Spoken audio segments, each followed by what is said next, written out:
Hello students, आज के session में हम बात करेंगे एजुकेशन रेगुलेशन, जो कि फार्मेसी एक्ट 1948 का एक पार्ट है। हमने पहले फार्मेसी काउंसिल ऑफ इंडिया के बारे में पढ़ा था। उसके बारे में हमने देखा कि कितने टाइप के मेंबर्स उसमें होते हैं, जैसे इलेक्टेड मेंबर्स, नॉमिनेटेड मेंबर्स, और तीसरा इसमें हमने पढ़ा था एक्स ऑफिशियो मेंबर्स। उसके बारे में हमने डिटेल में पढ़ा, उसका कॉन्स्टिट्यूशन पढ़ा। उसके बाद में कोई इंपॉर्टेंट टॉपिक है एजुकेशन रेगुलेशन ER 1991। ये एजुकेशन रेगुलेशन के बारे में आपको बता दूं, ये एजुकेशन रेगुलेशन 1991 में पास हुई और इसका जो पर्पज़ था वो फार्मेसी जो करिकुलम है, फार्मेसी का जो कोर्स है, उसके स्टैंडर्ड को इंक्रीज़ करना। वहीं ये 1991 में पास हुई थी, लेकिन अब मैं बता दूं यहाँ पे कि एजुकेशन रेगुलेशन 2020 आ चुकी हैं और ये नेक्स्ट ईयर से, बल्कि इस जो diploma in pharmacy first year है वहाँ स्टार्ट हो भी चुका है और नेक्स्ट ईयर से ये कम्प्लीटली एजुकेशन रेगुलेशन 2020 लागू हो जाएंगी। उसके अकॉर्डिंगली आपको पढ़ना पड़ेगा। यहाँ बात करें एजुकेशन रेगुलेशन है क्या, कि ये जो pharmacy council of India has laid down certain minimum standards for education required for qualification as pharmacist. Pharmacy council of India ने जो है फार्मासिस्ट की क्वालिफिकेशन के लिए कुछ मिनिमम सर्टेन जो है स्टैंडर्ड जो है तय किए हैं। मिनिमम स्टैंडर्ड्स ऑफ एजुकेशन बताए हैं कि किस तरह की एजुकेशन होनी चाहिए। तो these standard are known as education regulation, और इन स्टैंडर्ड्स को ही एजुकेशन रेगुलेशन हम कहते हैं। और ये स्टैंडर्ड्स है क्या कि आप देख लें तो नंबर वन है minimum education qualification required for admission to the course of pharmacy. अगर आप फार्मेसी कोर्स में एडमिशन लेना चाहते हैं तो उसके लिए आपको एक मिनिमम एजुकेशनल क्वालिफिकेशन क्या होना चाहिए, वो इन एजुकेशन रेगुलेशन में आता है। दूसरा क्या है कि duration of course and study and training, जो स्टडी का जो ड्यूरेशन है वो कितना होगा और ट्रेनिंग कैसे दी जाएगी, उसका स्टैंडर्ड जो है एजुकेशन रेगुलेशन बताता है। नंबर थर्ड इसमें देखें कि nature and period of practical training to be undertaken after the completion of regular course. Regular course को कंप्लीट करने के बाद में प्रैक्टिकल ट्रेनिंग की नेचर क्या कैसी होगी, कहाँ से आपको लेनी है और कितने टाइम की होगी, ये जो है एजुकेशन रेगुलेशन बताता है। नेक्स्ट हम देखें इसमें subject of examination and the standards to be attend therein for qualification, और एग्जामिनेशन के लिए कौन कौन से सब्जेक्ट्स आपको पढ़ने पड़ेंगे और जो क्वालिफिकेशन को अपने प्राप्त करने के लिए, वो सब के सब जो एजुकेशन रेगुलेशन में आता है। नेक्स्ट हम देखें कि नंबर 5, ये minimum facilities required to be provided by an institution for the conduct of course examination and practical training.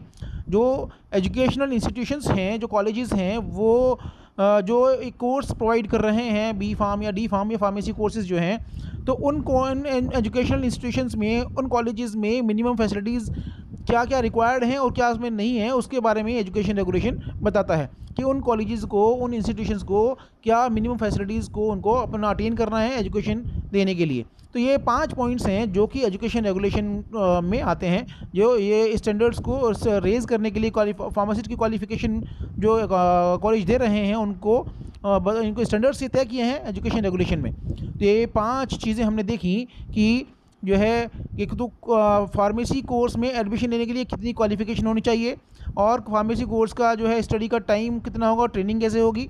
तीसरा इसमें क्या है कि जो प्रैक्टिकल ट्रेनिंग हो उसकी नेचर क्या होगी और कितने टाइम की होगी, और रेगुलर कोर्स करने के बाद में वो जो भी ली जानी है। और चौथा इसमें क्या है कि जो क्वालिफिकेशन है फार्मासिस्ट की, उसमें कौन कौन से सब्जेक्ट्स आपको पढ़ाए जाएंगे। और पांचवा लास्ट में सेकंड लास्ट में क्या है कि जो कॉलेजेस आपको एक डिप्लोमा डिग्री कोर्स दे रहे हैं, फार्मेसी कोर्सेज प्रोवाइड करा रहे हैं, उनमें मिनिमम फैसिलिटीज़ हैं कि नहीं हैं, और मिनिमम फैसिलिटीज़ हैं तो कितने वो PCI के मानकों के आधार पर कितने वो रिक्वायर्ड हैं, वो सब चीज़ें इसमें पढ़े हो जो एजुकेशन रेगुलेशन में होंगी। यहाँ आप देखिए नेक्स्ट जो है 6 पॉइंट्स में देखें कि condition to be fulfilled by authorities holding approved examination. जो अप्रूव्ड एग्जामिनेशंस हैं जो कराते हैं, उनमें क्या कंडीशंस फुलफिल हैं कि नहीं है, इस सब का सब जो है एजुकेशन रेगुलेशन के तहत आएगा। तो यहाँ हम देखें कि जो अब मेन फीचर क्या हैं, आपको पता लग गया है कि एजुकेशन रेगुलेशन का पर्पज़ क्या है। ये कुछ 6 पॉइंट्स हैं कि आपको इसको याद करना है और ये एग्ज़ाम में आता भी है। तो मेन फीचर्स एजुकेशन रेगुलेशन की क्या है, मैंने आपको बताया कि एजुकेशन रेगुलेशन सन 1991 में 1991 में पास हुई, और इसके अकॉर्डिंग क्या है कि अकॉर्डिंग टू ER, इनको ER भी कहते हैं, ER 91, कि a candidate has to undergo practical training after having appeared in diploma in pharmacy part 2 examination in one or more of the following institution. अब यहाँ पे क्या, मैंने आपको पहले भी आपको बताया था कि जो है डिप्लोमा इन फार्मेसी जो 3 पार्ट में होता है, part 1, part 2 and part 3। Part 1 में diploma in pharmacy first year, और पार्ट 2 में सेकेंड ईयर, और पार्ट 3 में प्रैक्टिकल ट्रेनिंग। तो पार्ट 2 कंप्लीट करने के बाद में जैसे आप यहाँ देख रहे हैं कि डिप्लोमा इन फार्मेसी को जो करिकुलम है, जो कोर्स है, इसको पूरा करने के बाद में पार्ट 2 मतलब सेकेंड ईयर के एग्ज़ाम देने के बाद में आपको प्रैक्टिकल ट्रेनिंग करनी है। वो कहाँ से होगी? तो यहाँ पे आपको जो है कुछ इंस्टीट्यूशंस दिए हुए हैं कहाँ से आपको प्रैक्टिकल ट्रेनिंग कर सकते हैं, जैसे गवर्नमेंट हॉस्पिटल और डिस्पेंसरीज़। किसी गवर्नमेंट हॉस्पिटल से या डिस्पेंसरी से आप प्रैक्टिकल ट्रेनिंग कर सकते हैं, और other hospitals dispensaries recognised by PCI. कोई भी हॉस्पिटल या डिस्पेंसरी जिसको पीसीआई रिकॉग्नाइज करती है, जिसको पीसीआई ने प्रैक्टिकल ट्रेनिंग कराने के लिए मान्यता दी हुई है, उससे भी आप ट्रेनिंग कर सकते हैं। तीसरा इसमें है licensed pharmacy. Licensed pharmacy chemist और ड्रगिस्ट शॉप। अब आप जो है, मैंने आपको इसके बारे में एक वीडियो पहले ही बताई है कि आप किसी लाइसेंस फार्मेसी से, किसी मेडिकल स्टोर से भी ट्रेनिंग कर सकते हैं, बशर्ते कि पीसीआई ने उसको रिकॉग्नाइज़ किया हो ट्रेनिंग कराने के लिए। और इसके बाद में नेक्स्ट स्टेज में लाइसेंस ड्रग मैन्युफैक्चरिंग यूनिट्स, और लाइसेंस ड्रग जहाँ पे मेडिसिन बनती हैं, जो फैक्ट्रीज़ हैं दवाई बनाने की, वहाँ से भी आप जो है ये ट्रेनिंग कर सकते हैं। यहाँ आगे देखें कि प्रैक्टिकल ट्रेनिंग जो है कितने घंटे की होगी, कितने टाइम की होगी, इसको बहुत ढंग से पढ़ना ज़रूरी है। इसको आपको लिखना पड़ेगा एग्ज़ाम में कि जो प्रैक्टिकल ट्रेनिंग है वो कम से कम 500 घंटे की होनी चाहिए, 500 आवर्स की होनी चाहिए, जो कि कम से जो 3 महीने से कम की नहीं होनी चाहिए। तो क्या है इसमें, practical training should be A minimum of 500 hours spread over a period of not less than 3 months, out of which not less than 250 hours must be devoted to actual dispensing of the prescriptions। यहाँ पे क्या है कि 500 घंटे की training होगी जो कम से कम 3 महीने की होगी, और जिसमें भी 250 घंटे 250 घंटे जो हैं वो जो है प्रेस्क्रिप्शंस के, जो एक्चुअल प्रेस्क्रिप्शंस हैं उसके डिस्क्रिप्शन के में जो है में आपका एक्सपोजर होगा।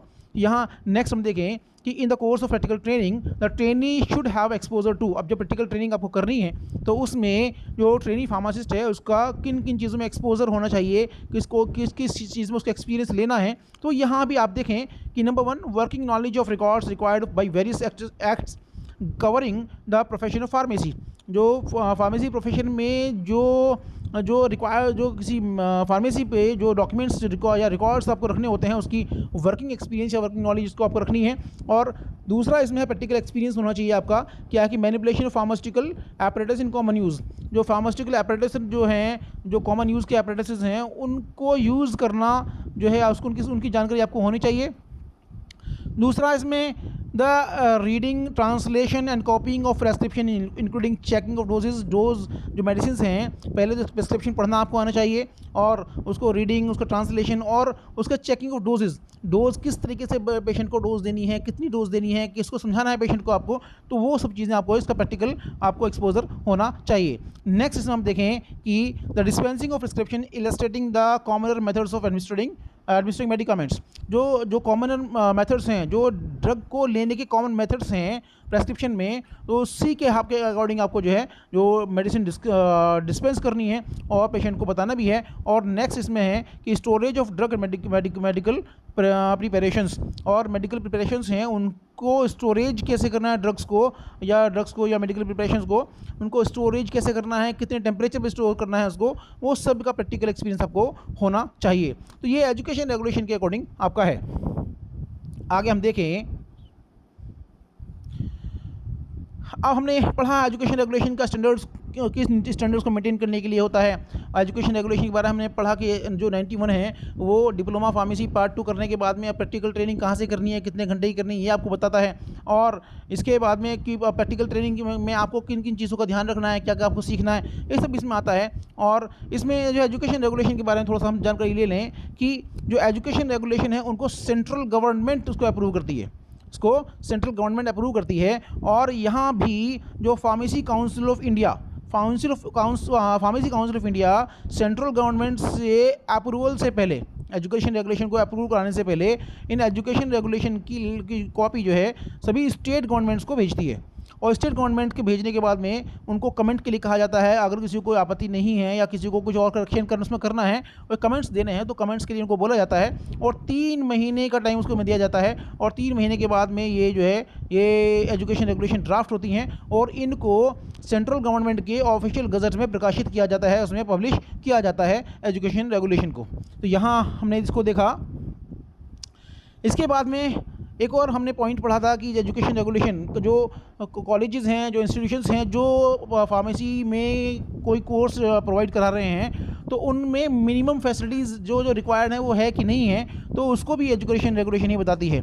जैसे मैंने आपको बताया कि approval of the institution providing course of study and examination, तो यहाँ कुछ जो कॉलेज होते हैं, जो इंस्टीट्यूशन होते हैं, उनका अप्रूवल प्रोसेस कैसे होता है, यहाँ भी ये भी एजुकेशन रेगुलेशन के अकॉर्डिंग ही होता है।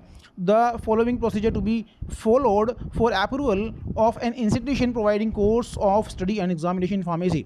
यहाँ हम देखें कि फर्स्ट पॉइंट इसमें देखें कि application by the institution to PCI, जो भी कॉलेज, किसी कॉलेज को अगर डिप्लोमा डिग्री कोर्स या फार्मेसी कोर्स स्टार्ट करना होता है कि रजिस्टर्ड फार्मासिस्ट प्रोड्यूस करने के लिए उनको जो कॉलेज एजुकेशन देनी होती है, तो सबसे पहले क्या होता करते हैं कि ये इंस्टीट्यूशंस, ये कॉलेजेस पीसीआई को एक पहले अप्लाई करते हैं। मैंने आपको बताया यहाँ पे कि an institution proposing to conduct course of study or holding an examination for pharmacist has to apply PCI for approval of the course of or examination।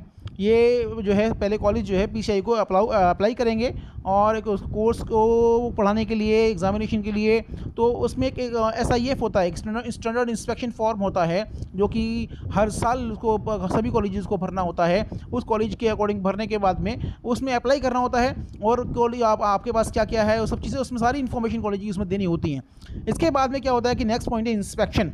तो पहले ये काम तो कॉलेज का हुआ, कॉलेज ने अप्लाई किया और उसके पास क्या क्या फैसिलिटीज़ हैं वो अपने इसमें शो की हैं SIF में, और वहाँ भी इसके बाद इंस्पेक्शन का जो पार्ट है।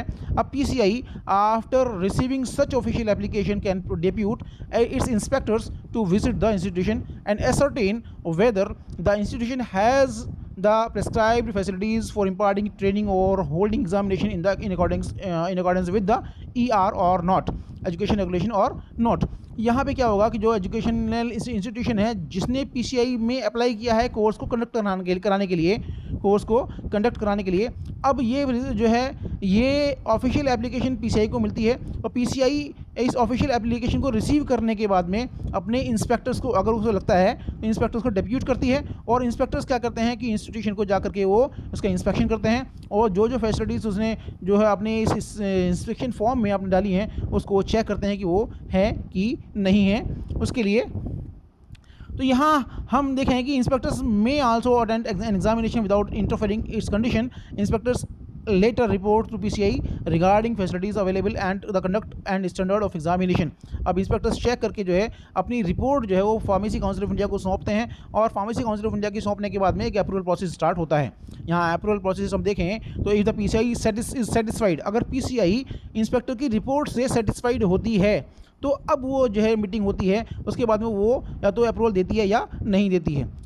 ये डिपेंड करता है PCI के सेटिस्फेक्शन और रिपोर्ट के ऊपर। तो यहाँ पे हम देखें कि ये अप्रूवल देगी या क्लोज़र करेगी या इसको जो भी एग्ज़ामिनेशन जो कोर्स है उसको अप्रूवल देने का काम होता है इसका PCI का, ये इंस्पेक्शन के बाद में इंस्पेक्टर्स की रिपोर्ट के आधार पर। तो मैंने आपको बताया कि the PCI satisfied with the report of inspectors it may accord approval and the said course of or examination will be claimed to be approved by for qualifying for registration as pharmacist। अब ये approval करने के बाद में देने के बाद में अब वो कोर्स जिस कॉलेज से वो बच्चे उसके एजुकेशन लेंगे अब वो फार्मासिस्ट के रजिस्ट्रेशन के लिए ये अप्रूव्ड होते हैं, एलिजिबल होते हैं। यहाँ अब नेक्स्ट इसमें है डिक्लेरेशन के बाद में इसमें क्या होता है कि approvals are publish on the gazette. अब ये अप्रूवल्स जो हैं वो गज़ट में पब्लिश होते हैं, जो है आप देख भी सकते हैं फार्मेसी काउंसिल ऑफ इंडिया की साइट पर जा करके कि जितने भी कॉलेजेस अप्रूव्ड होते हैं उनकी सब की लिस्ट जो है फार्मेसी काउंसिल ऑफ इंडिया अपनी साइट पर डाल देती है। तो इसलिए मैंने आपको पहले भी वीडियो के बारे में बताया था कि जो बच्चे एडमिशन लेना चाहते हैं तो सबसे पहले कॉलेज का अप्रूवल चेक कर लें, अदरवाइज़ अगर अप्रूवल चेक नहीं होगा तो अप्रूवल नहीं होगा कॉलेज का तो आप जो है कोर्स करने के बाद भी रजिस्टर्ड फार्मासिस्ट नहीं बन पाएंगे। इसलिए सबसे पहले जो कोर्स का अप्रूवल चेक करना ज़रूरी है। नेक्स्ट हम देखें withdrawal of approval. Withdrawal of approval में क्या है कि if the executive committee reports to PCI that an institution holding a course or examination does not continue to be in conformity with the education regulations, the PCI may issue notice of its intention to withdraw its approval। अब क्या है कि अगर PCI को ये information मिलती है कि जो कॉलेज है या कोई इंस्टीट्यूशन है वो एजुकेशन रेगुलेशन के अकॉर्डिंग जो है कंफर्म नहीं है और उसको प्रॉपर फैसिलिटीज़ नहीं दे रहे हैं, तो अब क्या करेगी PCI जो है उसको एक नोटिस इशू करती है अप्रूवल को विड्रॉ करने के लिए।